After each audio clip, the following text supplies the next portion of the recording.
My name is Dr. John Watson, and if the name Moriarty still strikes fear in your heart, then you only know half the truth. This is not a story of a manhunt. This is the unraveling of a myth. You see, when Sherlock Holmes spoke of Professor Moriarty, it was with reverence, with admiration, even with something close to fear. He called him the Napoleon of Crime, a mind so vast and so precise that it ruled over a vast criminal underworld hidden in the shadows of London, a spider at the center of a web.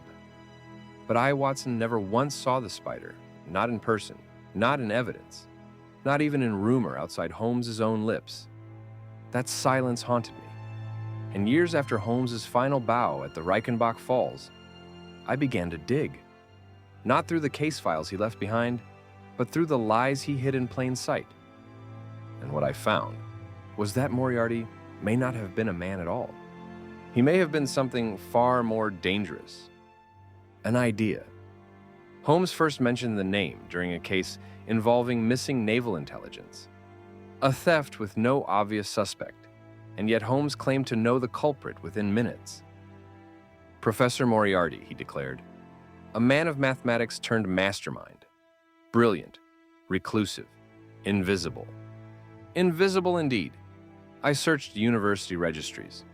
No Professor Moriarty ever taught at any institution, Holmes claimed. I tracked the supposed residences. Empty. I questioned those Holmes claimed had spoken of him. None remembered. Some were puzzled. One even laughed. Yet crimes continued to be solved. Crimes Holmes had no business knowing about. He blamed Moriarty. Always Moriarty. The web grew, but webs are spun by hands. And the more I looked, the more I feared those hands were Holmes's own. Why create a villain? Because a villain justifies a hero. Holmes had always loved control, over crime, over narrative, over truth. And what better way to be the unquestioned savior of London than to invent an enemy only he could defeat? He drew maps of organizations, linked names to events, drew arrows and lines. But none of it was ever verified. It was like watching an author at work, not a detective. And yet I believed him, because belief is easier than betrayal. Then came Reichenbach.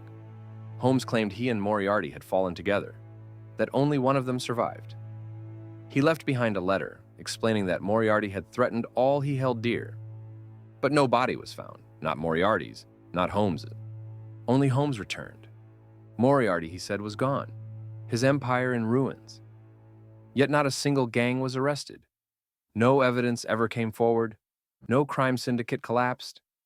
It was as if it had never existed, because perhaps it never had. I now believe Moriarty was Holmes's greatest disguise. He wore it when he needed to explain away knowledge he shouldn't have. He invoked it when the pattern seemed too perfect. He blamed it when his fingerprints were too close. I believe Holmes created Moriarty the way a magician creates misdirection, to keep the eyes of the world on a ghost while he pulled the strings. And I fear I helped him. My writings turned Holmes into a legend, and Moriarty into a monster. And somewhere in between, I buried the truth. That the greatest threat to London was not hiding in the shadows. He was standing in the light, smiling.